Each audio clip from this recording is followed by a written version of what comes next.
ہمارے لیے آج کی انجیل مقدس متی کے مطابق اس کا 11 باب 16 سے 19 آیات تک۔ لیکن میں اس زمانے کے لوگوں کو کس سے تشبیہ دوں؟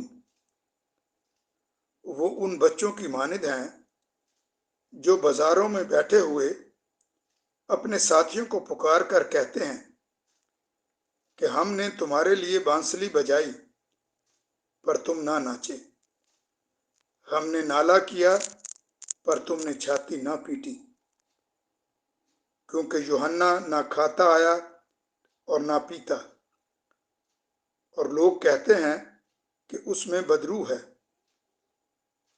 ابن انسان کھاتا پیتا آیا، اور لوگ کہتے ہیں کہ دیکھو کھاؤ اور شرابی، محصلوں اور گناہگاروں کا یار، مگر حکمت اپنے کاموں سے راست ٹھہرتی ہے۔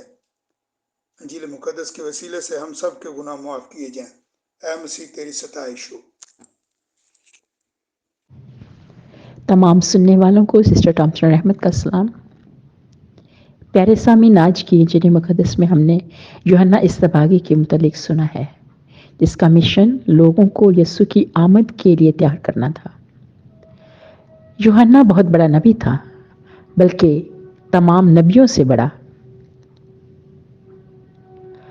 یوحنا کی منادی سے فقی اور فریسی قوم میں ایک شدید رد عمل ہوا، جس کے اثرات بہت گہرے اور وسیع تھے۔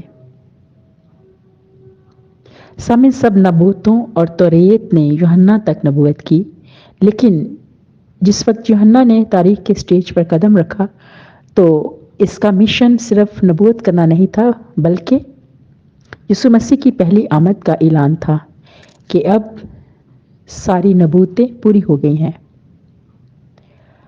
مگر یوحنا کو لوگوں نے نہ پہچانا اور نہ ہی اس کی خدمت کو کوئی اہمیت دی، بلکہ اس کی سخت مخالفت کرتے ہوئے کہا کہ اس میں بدروح ہے۔ جبکہ یوحنا بپتسمہ دینے والا نئے عہد نامے کا آموز کہلاتا ہے، جس کی گواہی یسوع نے بھی یوں دی ہے کہ وہ آدمیوں میں سے سب سے بڑا ہے۔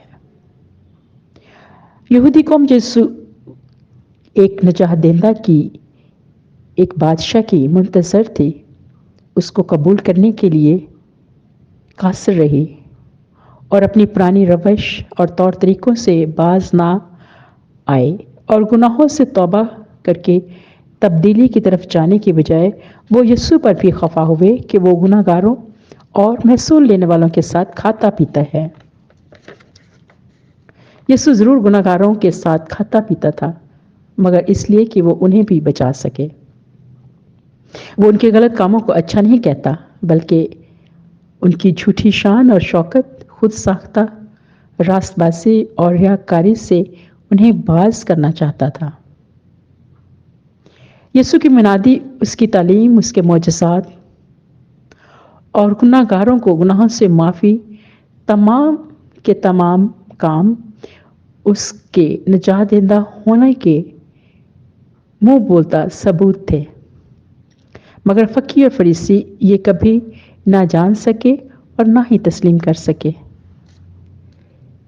پیارے سامعین، ہمیں آج یہ پاک انجیل سکھاتی ہے کہ ہم ان پاک ایام میں، ان آمد کے دنوں میں، جب ہم یسوع نجات دہندہ کی عید منانے کے لیے، اس کا جنم دن منانے کی تیاری میں لگے ہیں، تو یوحنا اصطباغی ہمیں بھی کہتا ہے کہ اس کی راہ تیار کریں۔ اپنی زندگی کی ٹیڑھی میڑھی راہیں سیدھی کریں۔ ہماری ٹیڑھی راہیں ہمارے کمزور عقیدے اور ہمارا کمزور ایمان، جو ہمیں اکثر شک میں اور بحث میں ڈالتا ہوا ہے۔ ہماری ٹیڑھی راہیں وہ ہیں جب ہم دوسروں کی اچھی باتیں اور اچھے کاموں سے ناخوش ہوتے اور ان کی مخالفت کرتے ہیں اور ان کو مختلف ناموں سے بھی پکارتے ہیں۔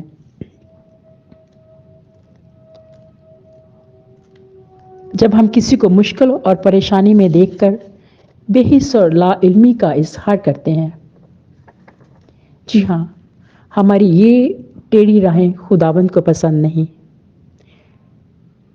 جب ہم ان سے تبدیل نہیں ہوں گے، اپنی زندگی میں ان کو ختم نہیں کریں گے، تو ہم کس طرح سے بڑا دن کرسمس یا یسوع کا جنم دن منا سکیں گے؟ یسوع کا جنم دن جو ایک محبت کا جشن ہے، خدا کی لا انتہا محبت جس کی بنا پر اس نے اپنے اکلوتے بیٹے کو مقدسہ مریم کے وسیلے ہماری دنیا میں بھیجا۔ تو آئیں اس موقع پہ ان دنوں میں خداوند سے ایک دوسرے کے ساتھ محبت، پیار اور قبول کرنے کی قوت مانگیں، تاکہ یسوع ہمارے دل کی ٹیڑھی میڑھی راہوں کو صاف سیدھا کرے، اور جب وہ ہماری زندگی میں ہمارے دلوں میں آئے تو وہ خوشی سے ہمارے دلوں میں ہماری زندگیوں میں جنم لے سکے اور ہمیں پھر سے تار و تازہ اور خوشحال کرے۔ آمین۔